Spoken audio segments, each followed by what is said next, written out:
আমরা সবাই জানি ছোলা মানে শীতের সময় ছোলা শাক তৈরি করা যায়। তো এইভাবে যদি আমি ছোলা শাক তৈরি করি তাহলে কিন্তু সেটা সারা বছরই তৈরি করা যায়। তো সেটা হচ্ছে জলে যদি আমরা ছোলা গাছ তৈরি করি তাহলে কিন্তু সেটা ঘরের মধ্যে সেটা কিন্তু যে কোনো সময় ছোলা গাছ কিন্তু তৈরি করা যায়। তো দেখুন জলে গ্রো করতে গেলে আমাদেরকে এরকম একটা ঝুড়ি নিতে হবে, আর ছোলাটাকে 2-3 দিন আগে ভিজিয়ে সেটাকে রেখে দিলেই কিন্তু এরকম সুন্দর অঙ্কুর বেরিয়ে আসবে।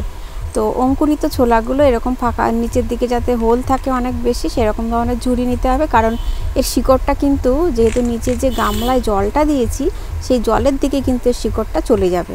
তো তার ফলে এরকম জায়গা যতটা বেশি ছড়ানো জায়গা হবে তত বেশি আমরা ছোলা দেব, এবং নিচের পাত্রটাও কিন্তু সেই মাপেই আমাদেরকে দিতে হবে যাতে শিকড়টা যাতে সেই গামলার মধ্যে যাতে যেতে পারে। তো এইভাবে ছোলাগুলোকে যদি আমরা ছড়িয়ে দেবো, ছড়িয়ে দিলেই কিন্তু খুব সুন্দর এখান থেকে আমি এখানে আপনাদেরকে কিছু আপডেটও দেখাবো। তো এইভাবে ছড়িয়ে দিলেই কিন্তু আমাদের ছোলা গাছ বসানো রেডি। আর এই অঙ্কুরিত ছোলাও কিন্তু মাটিতে বসানো যায়। তো ছাদ বাগানেও কিছুটা বসিয়েছি, আর বেশিরভাগটা আমি কিন্তু এখানে জলের মধ্যে গ্রো করছি।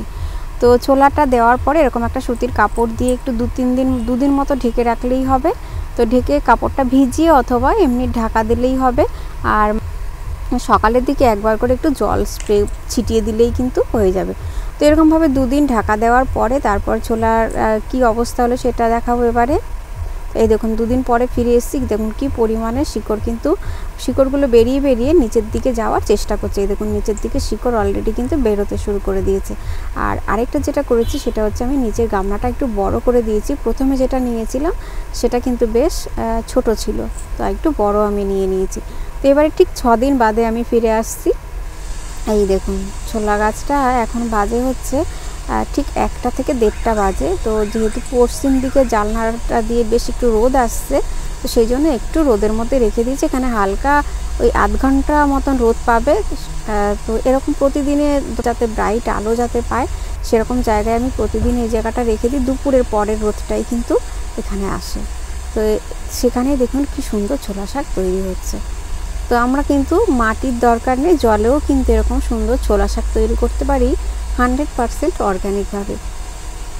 এবার একটু শিকড়গুলো দেখাই, দেখুন কি সুন্দর শিকড় হয়েছে।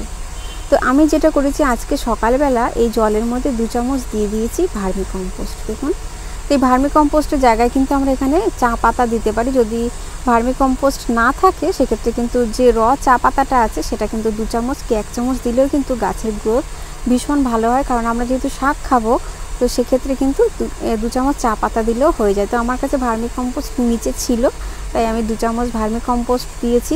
আর এছাড়া কিছু না দিলেও কিন্তু খুব সুন্দর ছোলা শাক তৈরি হয়, কারণ এর আগে আমি যতবার ছোলা শাক তৈরি করেছি জলে ততবার কিন্তু কোনো রকম খাবার কিছুই দিইনি। তবে যেটা আমি ফিল করেছি সেটা হচ্ছে ছোলা শাকটা কেটে নেওয়ার পরে তারপরে কিন্তু সেই ছোলা গাছটা কিন্তু আর ঠিকমতো থাকে না। তো এবারে আমি একটু চেষ্টা করব সাইড থেকে পাতাগুলো কেটে নিয়ে নেব, আর গাছটা কিন্তু আমি রেখে দেওয়ার চেষ্টা করব। সেই জন্য আমি একটু প্রথম থেকেই এর মধ্যে একটু ভার্মি কম্পোস্ট দিয়ে দিয়েছি, যাতে ছোলা গাছ থেকে আমি অনেক দিন পর্যন্ত শাক খেতে পারি।